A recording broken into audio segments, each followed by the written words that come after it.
Alright, so the first step of the powder coating process is we are going to get ready to put the ring on the plug. What this plug is, you can get these silicone plugs. They're high temperature, high heat silicone plugs you get off eBay. You can get them in large packs, or you can buy just a couple at a time. And I drill a hole through mine and run some copper wire through the center, bring it around both sides and halfway up each side like this, so that when you put your slide your ring on there like this, it makes contact with both sides here. And then you also got a hanger, because when you're powder coating, you want as good of a ground as you can get for the powder to really stick. And I'll show you that here in a little bit, but I just want to show you the plug. You also want to get ready to start preheating your oven. Set that on 450, whatever your powder calls for. Get that preheated. And now what I do is where's my tape? I take high temperature special heat tape for powder coating, powder coat tape, and I like to tape off my rims. That way I don't have to go back over the reeded edge and the rims with the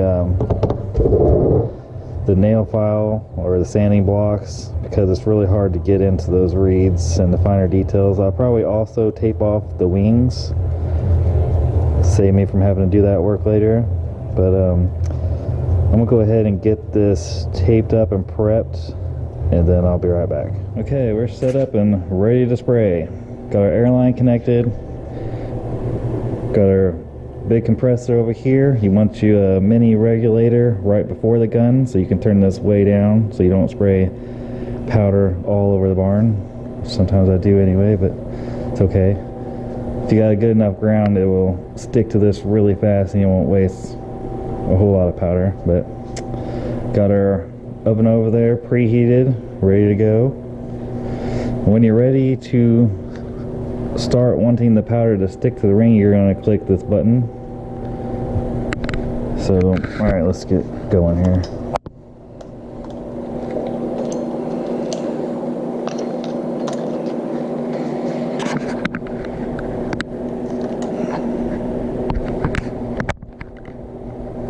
Adjust this camera where you can see. Alright, so we're going to hold the button in. You see how fast that powder sticks? It's already copper color, just like that. It only takes a split second. We'll give it a little bit of a better coat. Get the back side.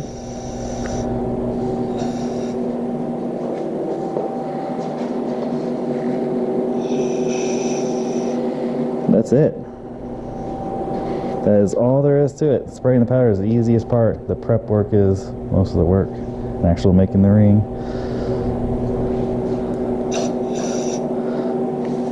Well, and doing the sanding, which I'll show you that part here in a little bit. Hang your gun up. We're gonna take this off the rack carefully. You don't want to jolt it around and knock your powder off. You don't want to touch this with your fingers, because that powder will come off very easily.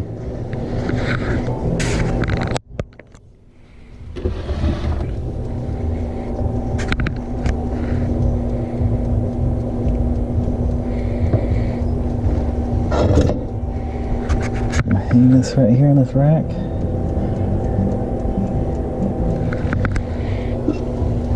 Now the powder, this powder I believe, calls for 450 until it flows out, and then you turn it down to 400 for 20 minutes. But we're not going to do that because we want to go over this detail with the sanding block, and if you fully cure it before you do that, it's very, very tough to get off. So what we're going to do is, as soon as that powder flows out, as soon as it turns to the liquid, we will give it about 1 minute after it flows. Then we're going to pull it out, let it cure, let it cool, and from there we will sand out the details clean it up, and then we'll put it back in the oven to fully cure after that.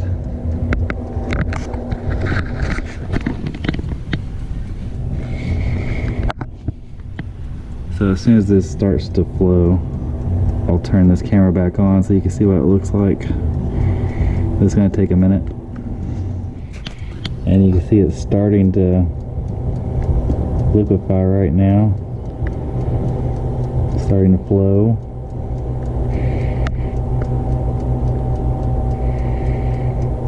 It'll start getting a really high sheen on it and glisten.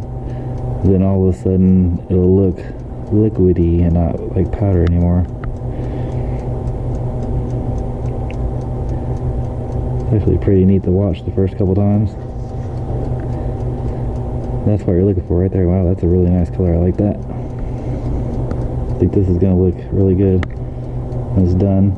It's the first time I've tried this color. I just got it. This one's called translucent copper, or transparent copper, I can't remember.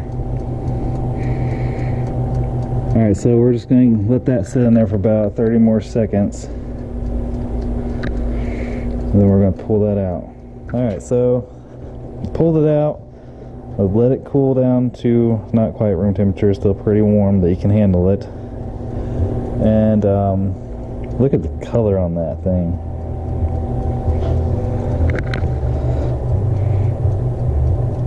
That is an amazing color. I think that's going to be one of my favorites. So now we're going to peel all this tape off.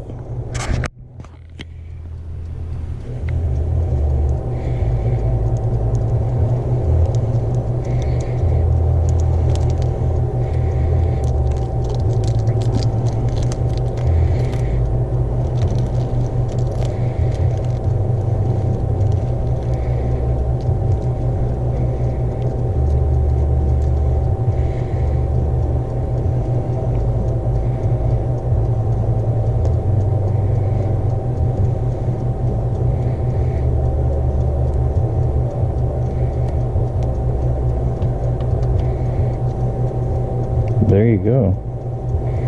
Take off your plug.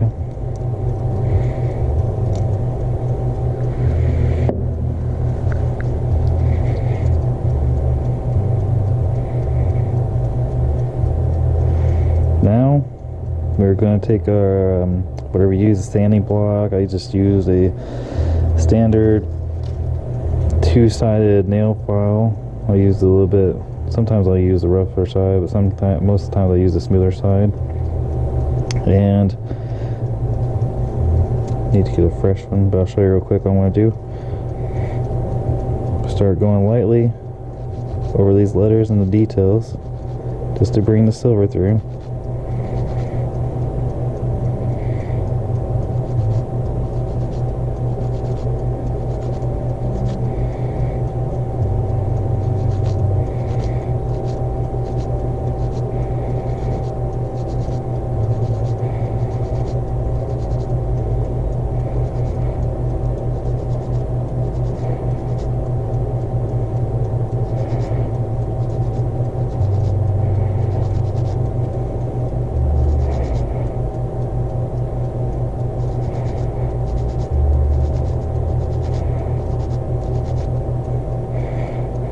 Get it started here so you can see it, what it's starting to look like. See the letters coming through silver now. I'm going to do that to all the details, all the letters. It'll take you, I'll do all the wreath line here. That's going to take you 15 or 20 minutes to do the whole thing, do the bottom edge. So I'm going to do that, and then I'll be right back to show you what it looks like. Okay, so it's been probably right around 20 minutes or so, give or take. It's taken me to go over all this detail. And this is what it looks like when you're finished. Not finished with the ring, but finished with the filing and the sanding block. Looks pretty good, huh? You can see you'll have where you did around the wreath. I don't know if you can see that. close up or not, but there'll be a little bit of scuffing where you were trying to file some of the fine details out of there. And that's okay, because remember, we haven't fully cured this yet, so when we pop it back in there for the final 15 minutes or so, this will flow out just a little bit again, and all that scuffing will disappear. You won't even see it. So now at this point, we only got 1 or 2 steps left. It's pretty much almost done. I'm going to take one of my normal hooks I use for protected clear and stuff like that for my normal rings. I'm just going to hook it, stick it back in the oven to cure, a full cure, for about 18 more minutes probably.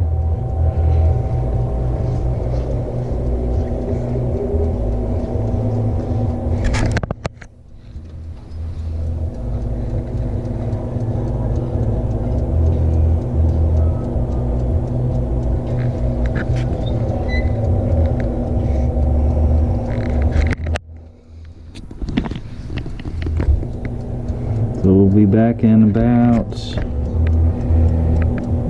17 minutes. Alright, we're back. We let that cure for 15 to 20 minutes. Let it cool off. You can also use your air hose off your compressor to cool it down quite a bit faster if you don't want to wait the whole time for it to air cool. Now you can see, once you pull it out of the 400-degree oven, it will probably have discolored the rim and inside and the details a little bit, but that's okay, because that's the final step pretty much. Is we're going to put it back on this mandrel, and we're going to shine it back up with some really fine steel wool. And this is fully cured now, so this stuff is super durable. You can grind on that with some sandpaper, and it would be pretty tough to get off. So this steel wool isn't going to hurt it.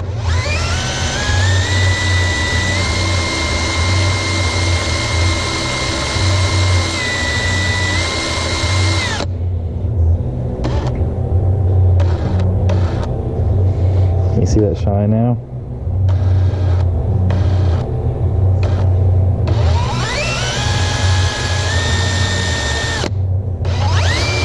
The rim.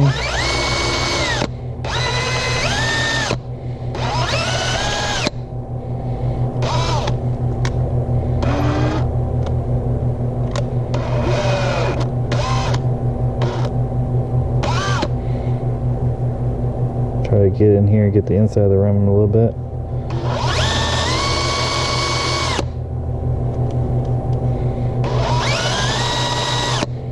Don't have to worry about hurting this powder coat too much at this point. It's tough. Flip it around. Get this side.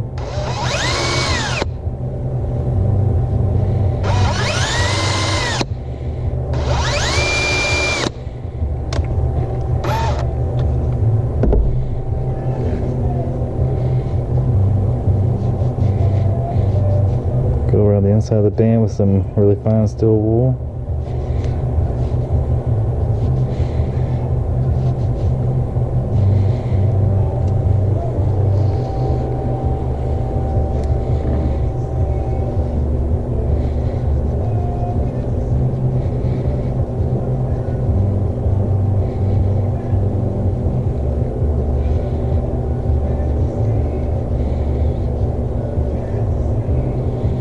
That is a finished powder coated Morgan silver dollar ring right there. Boy, that one came out very nice. I'm proud of that one. I love that color. That is one of my new favorite colors.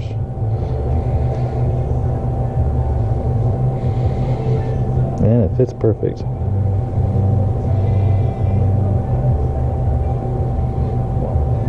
If you can't see this good, I'll get some close-up pictures to put in here. Yep, there you go. This is, again, it's Jason S. from coincrafters.net. Hope you guys enjoyed the video. And I'll leave a link so you guys can go check out the rest of my stuff if you want to place an order for any of my rings. And thanks for watching.